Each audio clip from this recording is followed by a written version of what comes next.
Greetings, everyone.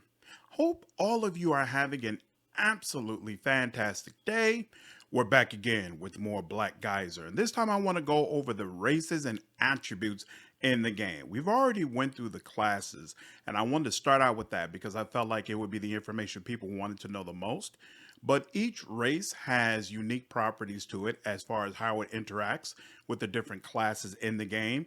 And while there's a lot in attributes that will probably be familiar to you if you've played a D&D type game before, there are some aspects that are wholly unique to Black Geyser, and I felt like it would be worth going over. So let's go ahead and dig in first with humans.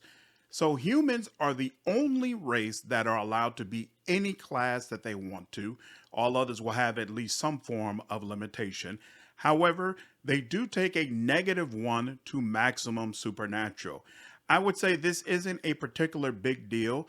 As we'll get into later on, supernatural does a lot for wizards or spellcasters, and it can assist in giving you resistances to specific elements, but it's not the type of situation where this statistic is going to hold you back from wanting to make humans a particular class. So they are definitely the most versatile out of all the races you have available. Next up is Dwarf, and as you can see, there's a long list of what classes the Dwarves are not allowed to participate in. Basically, the Dwarf cannot be any class that is capable of using magic.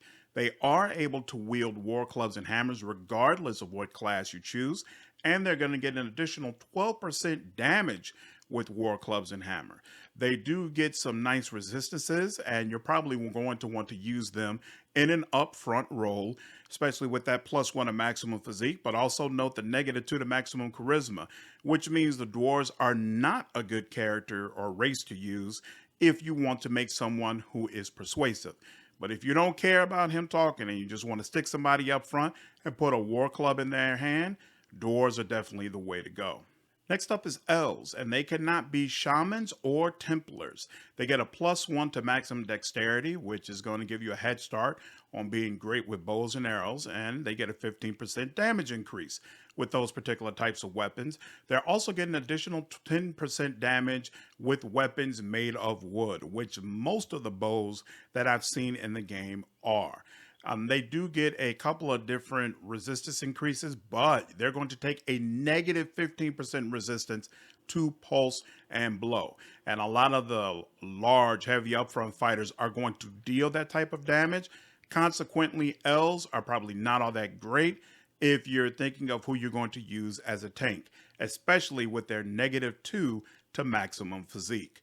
Next up is Feldegug, and just like their woodland elf counterparts, they cannot be shamans or templars.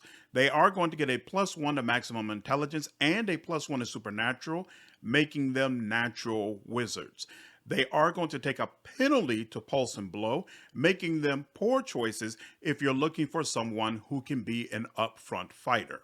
And then finally, we have the race that I'm using in my playthrough, the Rillow. They cannot be Rangers, Templars, or Winter Mages.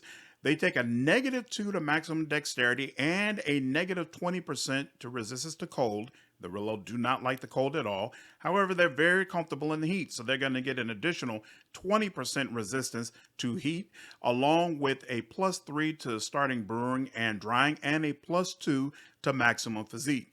So I think it's pretty apparent that you're really supposed to use the Rillow as an upfront fighter, as a tank, or someone who's wielding a melee weapon. But for this race and for all the races that I've already went over, what's really most important is what you are going to find fun and what you want your playthrough to be. So even though there's nothing here that really helps the Rillow be a spellcaster, I am rolling with a Rillow Convoker because that's what I wanted to do. And I will say that I've seen several instances where there's reactivity in the game specifically because you are a Rillow. They're a group that is looked down upon, considered to be especially greedy, and most of the time people have a negative reaction upon seeing me and seeing my race in those instances where the game does react to my race. I haven't seen similar reactions for the other races, But of course, that would only be based upon my party members. So I'm not sure if you pick some of these other ones as your main character's race, if people in the world would react to that as well. Okay, so now let's move on to attributes. First and foremost, you will not be given another opportunity to directly increase your attributes.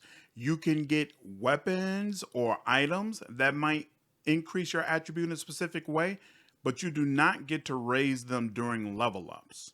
Now, the maximum you're able to raise an attribute upon character creation is 14, unless you have a racial bonus from the race that you picked in a particular attribute, in which case the cap you are able to raise it to is raised with it. So if we look at Elf, which I am right now, you get a +1 to maximum dexterity, which is different from the bonuses that you get from your class. So you see, I have a +3 to intelligence.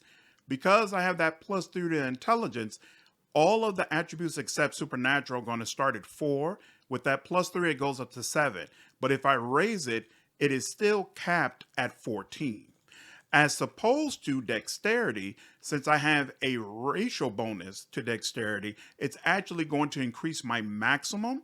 So I can raise this all the way up to 15, as opposed to the 14 that most of my other stats are limited to. By that same token, if you have a penalty because of the race that you are, then it's going to affect how high you can get these attributes to as well. So in the case of an elf, they have a -2 penalty to physique, which means the maximum you can raise physique to is 12. So you definitely want to keep all of that in mind while you're trying to figure out what race you're going to choose. Now, for what the attributes actually do, physique is equivalent to strength, and that it deals with physical attacks, your health value, how much you can carry, and it allows you to evade incoming attacks through blocking. So you've probably played a lot of games where if you wanted to completely avoid damage from an attack, you actually need dexterity for that because it's going to increase your dodge. That is not the way Black Geyser works. In Black Geyser, both dexterity through dodging and physique through blocking give you a way to increase the possibility you're going to completely avoid damage from an enemy. Now, even if you're a tank, you're still going to need to increase both, but it's not because dexterity is going to give you more survivability. It's because dexterity handles your aim and accuracy value. And aim and accuracy determines how good you are at actually hitting with whatever weapon you're wielding, whether that be a melee weapon or a ranged weapon. So the first party member that I got was a tank. He comes with, I think, maybe a 15 in physique, but then only a 10 in dexterity.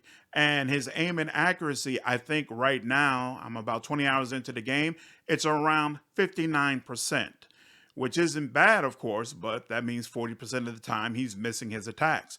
Whereas there's another fighter companion that I received who has a 14 in both physique and dexterity, and his aim and accuracy rating is above 80%.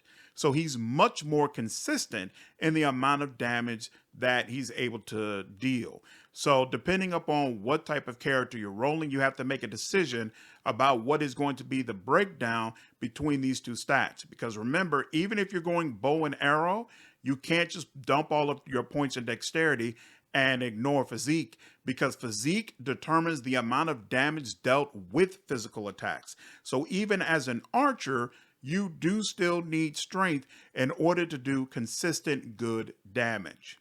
Next up is intelligence. And intelligence obviously is going to help if you're a spellcaster, and it's also going to help with specific skills that are based around intelligence. It works the same way you're probably used to in D&D, where it's going to make you more effective with certain spells, and it's going to increase the amount of slots you have in order to be able to use spells as well. Next up on the list is focus, and you're probably used to this stat determining whether or not you're able to still use spells or hold specific effects even if you're being attacked or someone is trying to interrupt you. And it does work that way. However, it also determines or helps to determine your ability to evade attacks, either through dodging or blocking, whichever one you're better at. And focus also plays a role into aim and accuracy, which determines how good you are at hitting with a particular weapon. So, honestly, all classes benefit from a little bit of focus. Spellcasters are going to benefit more from it, but it's not bad to have on a melee character at all because, again, it's going to help them do more damage by helping to ensure that they hit more often with their weapon. Charisma is used to determine persuasion, of course. Keep in mind that your main character does not need to have persuasion. You can go ahead and get that from other party members. And I've actually met multiple party members who have a decent bargain and persuasion skill level where I could have easily used them to take care of it as opposed to putting it on my main character. But if for whatever reason you wanted your main character to be especially persuasive, then charisma is definitely what you would buff up. And then the final attribute is supernatural, which does a few different things. First and foremost, if you put points into supernatural, you're going to get an additional resistance menu where you will then be allowed to pump up your resistance to heat, cold, or poison and acid. This is nice, but I feel like more than likely you're going to be using the brewing and drying system to create items that is going to help you be more resistant to these elements. So it's not a situation where I feel like because you're a tank, you need points of supernatural so that you can build up these levels. So if there's a special reason you take supernatural, that's fine, but I wouldn't do it specifically for this. However, it's also going to give additional abilities for your warriors and outlaws. So your warriors can get abilities like taunting an entire group of people, becoming enraged and doing more damage, things of that nature. And you're going to be able to pick up these abilities as you level up. So you could choose supernatural to give you more variety in what you're able to do. And then it's also going to increase the number of elevated energy slots for wizards and priests. So if you're a spellcaster, you get two types of slots. Base slots, which they're not cantrips, so you can't just use them infinitely, but you get a lot more of them than you do of the other type, which is the elevated energy slots, which are usually specialized powers that they'll let you cast 2, maybe 3 times, but not much more than that. So if you have higher levels of supernatural, it's going to allow you to gain more of these elevated energy slots. Keep in mind that supernatural, unlike attributes, is limited to being raised to 4 upon character creation. Unless, again, you have some sort of buff on raise that is going to allow you to pump it up higher. So it's not like you're going to be able to get this to crazy high levels where you'll be able to get a lot more slots for your wizard and priest, but it's going to allow you to have a little bit more versatility. And that is the races and attributes in the game. Hope you all found this information useful. If you have any questions about what I've went over, by all means, leave me a comment down below. I'd be happy to clarify anything. Hope all of you enjoyed this video. If you did, please leave me a like down below, share this content, and subscribe to the channel if you haven't already. I will see you all in the next video. Take care.